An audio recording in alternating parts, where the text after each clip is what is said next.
Bismillahirrahmanirrahim. Assalamualaikum warahmatullahi wabarakatuh. Salam sehat untuk kita semua, salam sejahtera. Semoga panjenengan semua dalam keadaan sehat, dalam keadaan terbaik pada kesempatan kali ini. Pada kesempatan kali ini, perkenalkan saya Triyatno akan menyampaikan sebuah materi terkait dengan materi IPA, lebih tepatnya adalah di materi kelas 5 sekolah dasar. Pada materi ini yang akan kita bahas adalah penggolongan hewan berdasarkan jenis makanannya. Penggolongan hewan berdasarkan jenis makanannya. Lalu apa yang akan kita capai? Kompetensi intinya adalah sebagai berikut.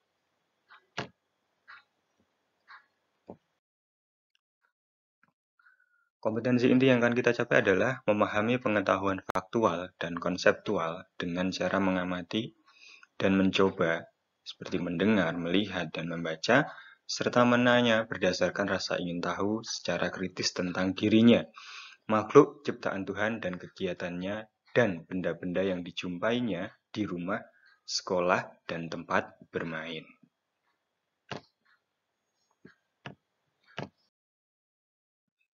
Sedangkan untuk kompetensi dasarnya adalah mengenal jenis hewan dari makanannya dan mendeskripsikan rantai makanan pada ekosistem di lingkungan sekitar.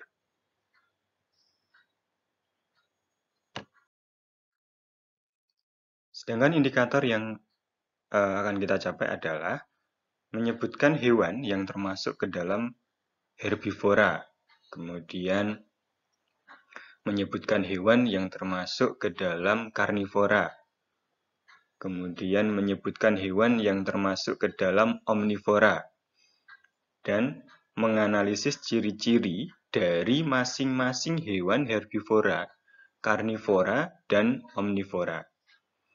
Kemudian yang terakhir adalah menentukan perbedaan antara hewan herbivora, hewan karnivora, dan hewan omnivora.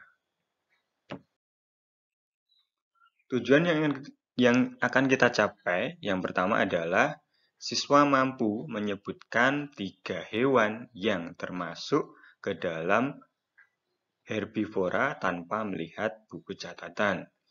Kemudian yang kedua, siswa mampu menyebutkan 3 hewan yang termasuk ke dalam karnivora tanpa melihat buku catatan. Yang ketiga, siswa mampu menyebutkan 3 hewan yang termasuk ke dalam omnivora tanpa melihat buku catatan. Yang keempat, siswa mampu menganalisis 3 ciri-ciri dari masing-masing hewan herbivora, karnivora, omnivora tanpa berdiskusi dengan teman. Siswa mampu menemukan perbedaan antara hewan karnivora dan omnivora tanpa melihat buku catatan.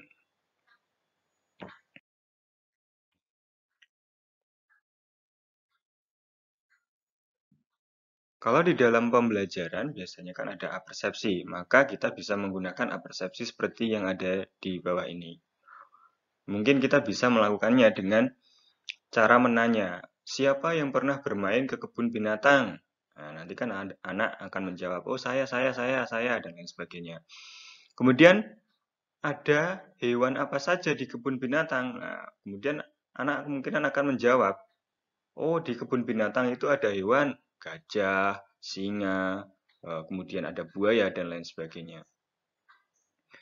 Kemudian bisa kita lanjutkan lagi dengan, sekarang coba kalian nyanyikan lagu mengenai binatang. Nah, untuk ini, mengenai lagu tentang binatang, nanti kita bisa mempelajarinya lebih lanjut. Nah, ini ada lagu yang terkait dengan mengenal binatang. Ya. Nanti kita bisa mempelajarinya lebih lanjut.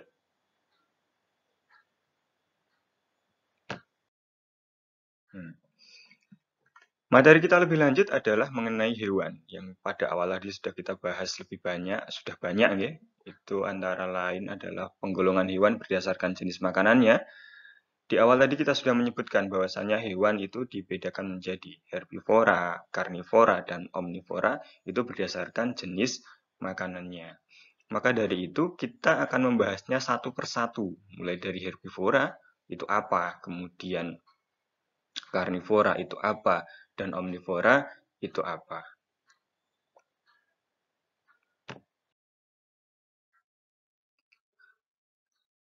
Kita bisa menggunakan gambar berikut ini. Nah, perhatikan gambar ini. Di situ ada hewan, ada beberapa hewan ya, ada beberapa macam hewan, antara lain ada kambing, kemudian ada kuda, ada sapi, ada kelinci, ada burung, ya, ada burung dara, ada burung apa itu ya, burung beo dan lain sebagainya gitu ya. Nah, dari hewan ini kita bisa mengidentifikasinya. Oh, hewan kambing itu makanannya apa, kemudian kuda itu makanannya apa, sapi itu makanannya apa, kemudian kelinci makanannya apa, dan lain sebagainya. Hewan herbivora. Apa toh hewan herbivora itu? Hewan herbivora adalah hewan pemakan tumbuhan saja. Maka dia disebut herbivora. Herbivora dapat memakan bagian tumbuhan. Bagian tumbuhan yang dapat dimakan oleh si hewan herbivora ini apa saja? Bisa daun, bisa batangnya, bisa bijinya, bisa juga umbi-umbiannya. Kemudian contohnya apa dari hewan herbivora ini? Kita bisa mengambil contoh hewan herbivora yaitu adalah pemakan rumput dan dedaunan. Misalnya, oh itu ada sapi, ada kuda, ada kambing. Nah, sedangkan untuk kelinci ini sangat menyukai jenis umbi-umbian seperti wortel. Kemudian kalau ada hewan jenis burung, ada yang tergolong dalam hewan herbivora. Burung pemakan biji-bijian seperti merpati, tekukur, dan burung gereja ini adalah golongan hewan atau jenis hewan yang dapat kita kategorikan dalam hewan herbivora. Ada pula hewan atau burung pemakan buah-buahan seperti burung beo dan burung jalak. Biasanya burung tersebut memiliki bentuk paruh yang khas sesuai dengan jenis makanannya. Kita lanjutkan. Perhatikan bentuk gigi hewan herbivora berikut. Nah, kalau kita perhatikan gambarnya di sini ya, ini sepertinya adalah hewan herbivora, hewan pemakan tumbuh-tumbuhan. Kalau kita lihat dari struktur giginya, ya di sana tidak mempunyai yang namanya gigi taring. Ya, gigi taringnya hanya kecil, mempunyai pun hanya kecil. Kebanyakan adalah gigi geraham karena giginya itu disesuaikan dengan kegunaannya atau dengan makanannya si hewan herbivora ini. Hewan-hewan yang termasuk herbivora umumnya mempunyai gigi seri dan gigi geraham. Gigi seri berguna untuk memotong-motong makanan sebelum dikunyah, sedangkan gigi geraham dengan permukaan yang luas digunakan untuk mengunyah makanan hingga lumat atau hingga halus. Jadi ada gigi seri, kemudian ada gigi gerahamnya. Gigi serinya itu berfungsi untuk memotong-motong makanan, sedangkan gigi gerahamnya itu berfungsi untuk menghaluskan makanan yang sudah dimakan sampai dengan dilumat halus, sampai bisa ditelan seperti itu. Kita lanjutkan. Kemudian ciri-ciri daripada hewan herbivora ini apa? Oh, yang pertama, di awal tadi kita sudah membahas bahwa gigi hewan herbivora itu mempunyai gigi geraham dengan permukaan lebar dan bergerigi. Kemudian dari segi makanannya adalah hewan pemakan tumbuhan atau biji-bijian. Nah, ada lagi hewan pemakan rumput. Dari ketiga ciri ini dapat kita kategorikan. Berarti kalau kita di luar kita menjumpai, oh ada hewan pemakan rumput. Oh, hewan itu kok makan biji-bijian. Hewan itu makan tumbuh-tumbuhan. Oh, berarti hewan tersebut adalah dapat kita kategorikan sebagai hewan herbivora. Kita lanjut.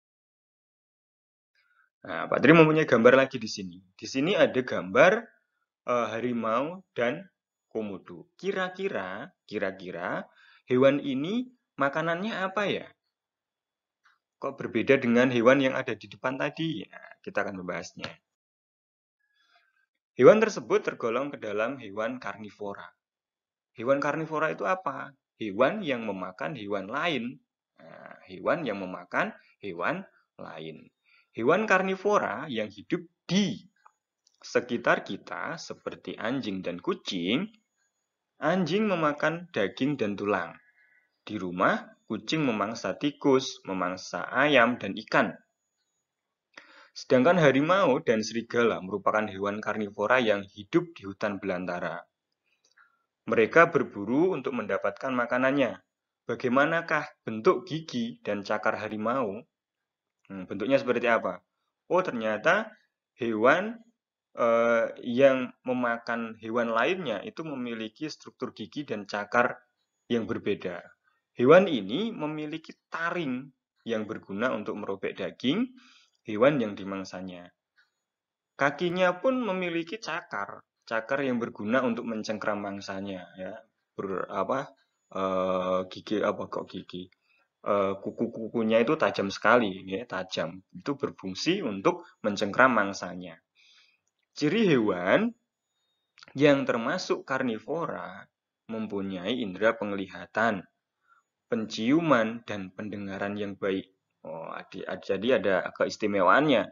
Untuk hewan karnivora ini mempunyai penglihatan yang tajam, penciuman yang tajam, dan pendengaran yang baik. Hewan karnivora dapat memiliki racun atau bisa dan gigi taring yang kuat seperti ular. Ternyata ular itu juga kita kategorikan dalam hewan karnivora karena dia memiliki bisa racun dan gigi taring yang kuat. Ya. Kita lanjutkan. Nah, apabila kita mengamati bentuk gigi karnivora di bawah ini, ya, dari bentuk rahangnya itu terlihat kuat sekali, ya.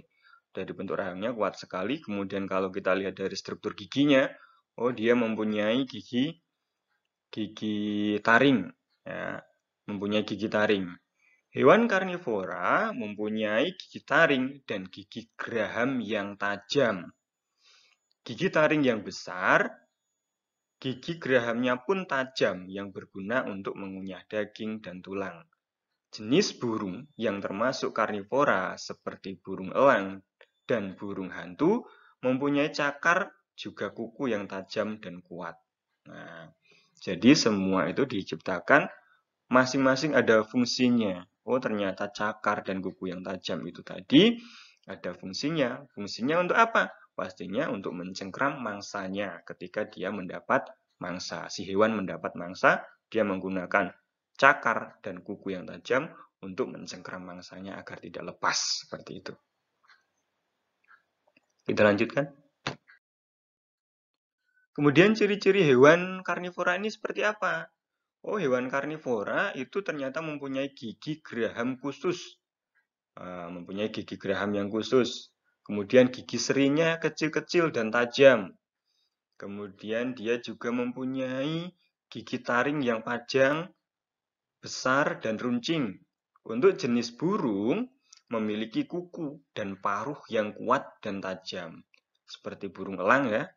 Burung elang itu juga mempunyai kuku dan paruh yang kuat karena memang fungsinya atau si burung ini adalah dapat kita kategorikan hewan atau burung pemakan daging atau bangkai seperti itu. Kemudian ciri yang selanjutnya apa? Hewan pemakan daging atau pemangsa hewan lainnya. Jadi hewan makan hewan seperti itu. Hewan pemakan daging atau hewan pemakan hewan kecil lainnya, lebih tepatnya seperti itu. Kita lanjutkan. Nah, ini adalah contoh daripada hewan karnivora. Di sini ada beruang, kemudian ada harimau, kemudian ada hiu. Ya. Ini adalah contoh hewan yang dikategorikan sebagai hewan karnivora. Kalau untuk beruang sendiri, kalau kita lihat sepintas ya, di situ ada kukunya tajam sekali di situ. Ini fungsinya adalah untuk menyengkram mangsa ketika dia mendapatkan mangsa. Nah, untuk harimau sendiri kalau kita lihat ya, ini kebetulan gambarnya pas mulutnya terbuka, jadi di situ terlihat giginya. Giginya untuk gigi taringnya itu sangat tajam sekali. Ya, dia berfungsi untuk mencengkram mangsanya. Bahkan dia sambil lari agar mangsanya tidak lepas, sambil lari pun si harimau ini kadang bisa membawa lari mangsanya. Kemudian ada hewan yang hidup di air. Hewan yang hidup di air ini ada hiu, ya, ada hiu. Ini juga tergolong hewan yang dikategorikan karnivora karena dia juga memangsa hewan lainnya. Kita lanjutkan. Nah, perhatikan gambar di bawah ini. Nah, ini berbeda lagi nih bahasannya dari yang depan tadi. Ini ada hewan, panda, kemudian ada ayam, kemudian ada bebek. Kira-kira dari tiga hewan ini seperti apa ya makanannya? Seperti apa? Nah, betul sekali. Dari tiga hewan ini adalah hewan-hewan yang pemakan, apa bisa dikategorikan segala lah ya. Kita lanjut. Nah, omnivora, hewan pemakan segala. Maksudnya segala seperti apa? Dia makan daging juga, makan tumbuh-tumbuhan juga. Jadi makan kedua-duanya, bisa makan daging, bisa makan tumbuhan seperti itu. Contoh hewannya seperti apa? Kita bisa menjumpainya dalam kehidupan kita sehari-hari. Ya, misalnya di situ ada ayam, kemudian ada tikus, kemudian ada bebek, kemudian ada ikan, dan masih banyak hewan-hewan lainnya yang dapat kita jumpai dalam kehidupan kita sehari-hari. Contohnya, ayam memakan biji-bijian seperti beras dan jagung. Dapat pula, nah, kalau kita menjumpainya, kadang si ayam ini makan cacing. Oh, berarti ayam itu bisa makan tumbuh-tumbuhan atau yang berasal dari tumbuh-tumbuhan seperti itu dan memakan makanan yang berunsur daging, misalnya cacing seperti itu. Kemudian ikan memakan tumbuhan air. Oh, ternyata ikan itu memakan tumbuhan air. Atau kita pernah membudidayakan lele ya. Membudidayakan lele untuk menekan mengurangi pengeluaran dalam makanannya, makanan yang beli ya.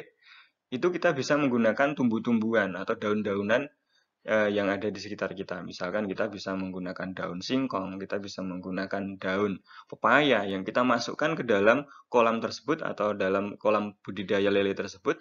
Ternyata lele pun memakan apa yang kita masukkan tadi. Masukkan misalkan daun singkong atau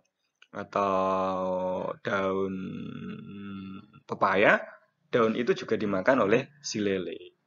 Dan ikan pun juga memakan cacing yang ada di kolam atau akuarium. Ya, jadi jelas sekali ya, untuk ikan itu juga bisa kita kategorikan ada hewan atau ikan yang pemakan segala. Dia makan tumbuh-tumbuhan juga dan memakan daging juga.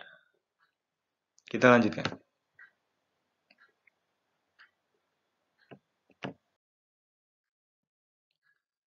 Ciri-cirinya apa hewan omnivora itu?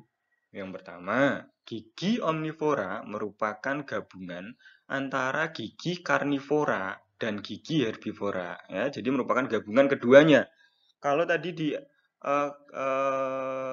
herbivora, ya hewan pemakan tumbuhan tadi, mempunyai gigi geraham yang lebar dan tajam. Oh, berfungsi untuk mengunyah makanannya, untuk menghaluskan makanannya. Kemudian kalau karnivora tadi mempunyai ciri khusus gigi taringnya yang tajam, ya, karena berfungsi untuk mencabik makanannya. Kalau untuk omnivora ini ada keduanya. Maksudnya keduanya bagaimana? Jadi ada kombinasi antara gigi karnivora dan gigi herbivora. Oh, gigi omnivora itu terdapat gigi taring yang berfungsi untuk mencabik makanannya dan gigi geraham yang berfungsi untuk menghaluskan makanannya. seperti penjelasan di bawahnya ini.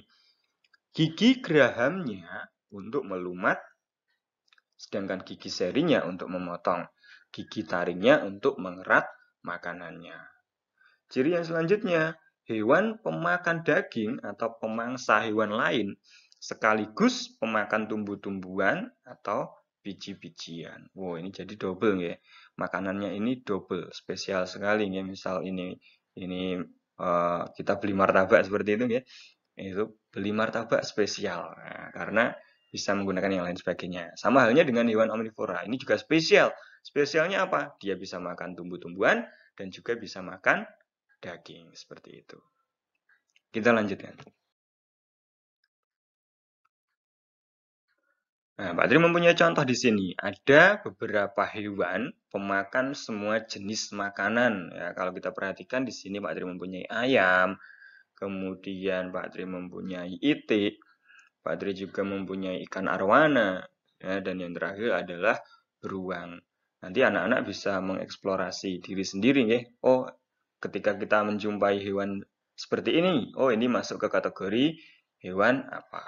Kalau kita menjumpai hewan seperti ini masuk ke kategori seperti apa? Atau kita ketika berjalan di sekitar rumah, ya, kita melihat ada hewan, oh hewan ini kok makanannya tumbuh-tumbuhan. Oh, berarti hewan ini bisa kita kategorikan adalah hewan herbivora. Kemudian kalau kita menjumpai kok ada hewan yang makanannya daging.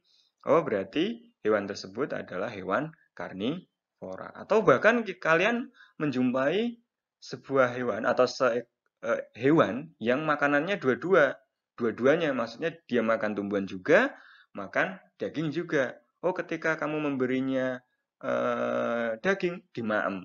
Ketika kamu memberinya tumbuhan, biji-bijian seperti itu misalkan, kok dimakan juga? Oh, berarti hewan ini bisa kita kategorikan dalam hewan omnivora. Kita lanjutkan. Rantai makanan. Ya, di awal tadi kita sudah membahas hewan dengan makanan-makanannya atau penggolongan hewan dengan jenis makanannya. Nah, sekarang kita akan membahasnya lebih lanjut mengenai rantai makanan.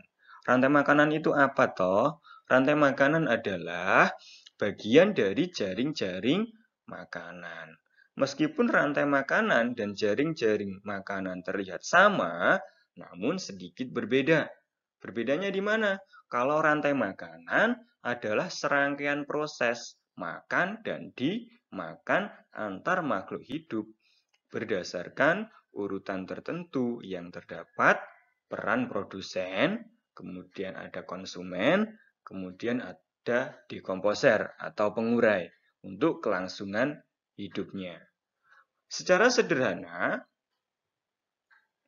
rantai makanan bisa dilihat secara runtut dari produsen, kemudian konsumen, dan yang terakhir pastinya adalah pengurai.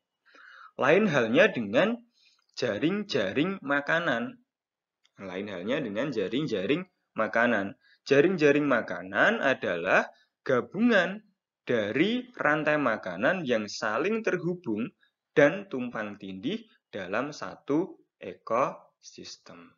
Jadi jaring-jaring makanan adalah gabungan dari beberapa rantai makanan yang saling berhubungan dan tumpang tindih dalam suatu ekosistem. Jadi tidak hanya satu rangkaian saja, tapi ada beberapa rangkaian yang bergabung menjadi satu, itulah yang disebut dengan jaring-jaring makanan. Kita lanjut. Rantai makanan selalu dimulai dari produsen. Nah, apa toh itu produsen? Produsen adalah organisme yang membuat makanannya sendiri. Sebagian besar rantai makanan dimulai dengan tanaman hijau, karena tanaman dapat membuat makanan mereka dengan cara fotosintesis. Jadi, produsen ini bisa kita menyebutnya atau lebih mudah untuk mengingatnya. Oh, produsen itu adalah tumbuhan hijau, tumbuhan yang mampu membuat makanan mereka sendiri dengan cara fotosintesis seperti itu. Kemudian ada konsumen. Konsumen itu apa? Konsumen adalah makhluk hidup yang memakan tumbuhan dan hewan lain. Dia bisa memakan tumbuhan atau bahkan bisa memakan hewan yang lainnya. Konsumen tingkat 1 adalah hewan atau makhluk hidup yang memakan tumbuhan. Ya, jadi apabila kita menyebutnya konsumen 1, itu berarti adalah hewan yang memakan tumbuhan hijau. Ya, jadi tidak boleh memakan hewan lain. Terus kita menyebutnya itu konsumen 1, bukan. Jadi konsumen 1 adalah hewan ketika dia memakan tumbuhan hijau atau makanannya tumbuhan hijau. Itu berarti kita bisa menyebutnya adalah hewan konsumen tingkat pertama. Kemudian hewan konsumen tingkat kedua, ketiga, dan seterusnya adalah makhluk hidup yang memakan hewan lain. Dimakan juga sebagai predator. Jadi, yang dimaksud dalam konsumen tingkat 2 itu adalah makhluk hidup atau hewan yang memakan hewan lainnya. Dia tidak memakan tumbuhan hijau, tetapi dia memakan hewan lainnya. Seperti itu. Bisa konsumen 2, konsumen 3, dan seterusnya. Kemudian ada pengurai atau dekomposer. Ya. Apa itu? Pengurai adalah mikroorganisme yang bertugas untuk menguraikan yang ada di dalam tanah. Maksudnya seperti itu. Ya. Jadi ketika konsumen paling tinggi itu nanti mati, ya, kemudian bangkainya ini tidak ada yang memakan, dia akan diuraikan. Uraikan oleh siapa? Mikroorganisme yang ada di dalam tanah. Ya. Jadi ini seperti apa ya? Seperti perputaran seperti itu. Ya. Produsen memberi ke konsumen, kemudian konsumen memberi ke pengurai, pengurai pun memberikan kepada produsen karena pengurai ini apa ya istilahnya? Ada imbal baliknya lah, intinya seperti itu. Ada timbal baliknya seperti itu. Jadi dia berputar terus seperti itu. Kita lanjutkan.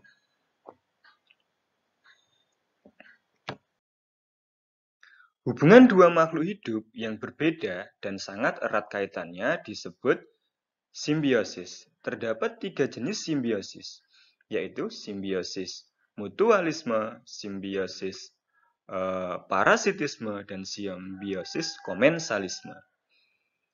Simbiosis mutualisme adalah hubungan antara dua makhluk hidup yang saling menguntungkan. Contoh hubungan antara burung jalak dan kerbau. Ya, kerbau mendapat keuntungan karena kutunya berkurang, sedangkan burung jalak mendapatkan makanan. Kemudian ada simbiosis komensalisme, adalah hubungan antara dua makhluk hidup. Dalam hal ini, makhluk hidup yang satu mendapatkan keuntungan, sedangkan makhluk hidup yang lainnya tidak dirugikan atau tidak mendapat keuntungan seperti itu ya. Tidak diuntungkan dan juga tidak dirugikan. Contohnya antara bunga anggrek dan pohon yang ditumpanginya. Tumbuhan anggrek mendapatkan keuntungan karena dia mendapatkan tempat hidupnya. Sedangkan si inangnya atau yang dihinggapinya, dia juga tidak merasa terbebani. Ya, tidak merasa terbebani. Dia makanan yang diproduksi dari akarnya pun tidak berkurang untuk si anggrek, ya. Intinya dia tidak mendapat kerugian dan tidak mendapat keuntungan juga.